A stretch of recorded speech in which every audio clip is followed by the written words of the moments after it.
सनम के हवे प्यार बचपन के साथ छूटता सनम के मन करता के जहर खा के मर जाई रे आउ तो दोसरा के घर जाई रे लोर अखिया में भर जाई रे हाय तो दोसरा के घर जाई रे लोर अखिया में भर जाई रे हाय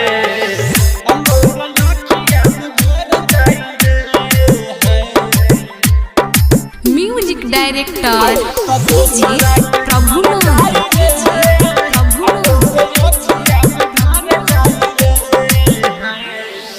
गड़िया में रोवत जाई ससुरावा कोई न हमसे परे करे पहला ही रात सजय अपना हाथे पियवती अपना से करे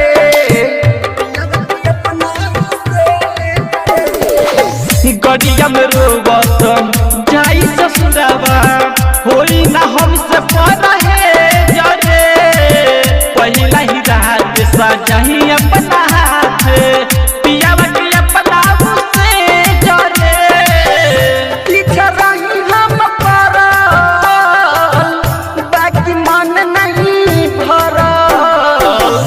पीछे रही हम परल बाकी मन नहीं भरल कुछ कहबो ना कैल की तर जाई रे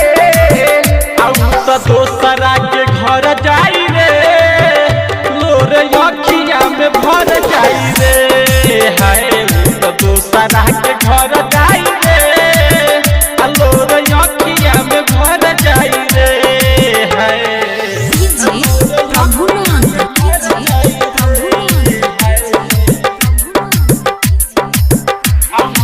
मरिचहवा बाजार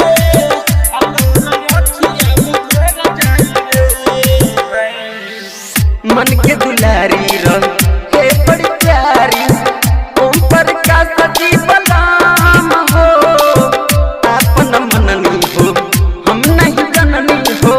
ओकरा ऐसा नाली लगे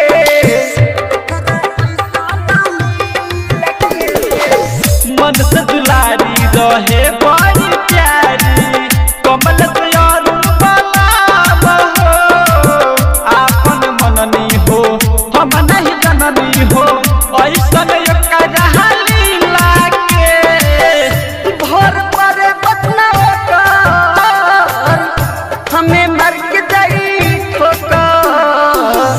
भर परे बतना कर हमें मर के जाई ठोकर हमर की हलदार ठोकर पर जाई रे आउ तो दोसरा के घर जाई रे लोर अखिया में भर जाई रे हाय तो दोसरा के घर जाई रे लोर अखिया में भर जाई रे हाय कमलेश राज रिकॉर्डिंग स्टूडियो कैथोलिया चौक।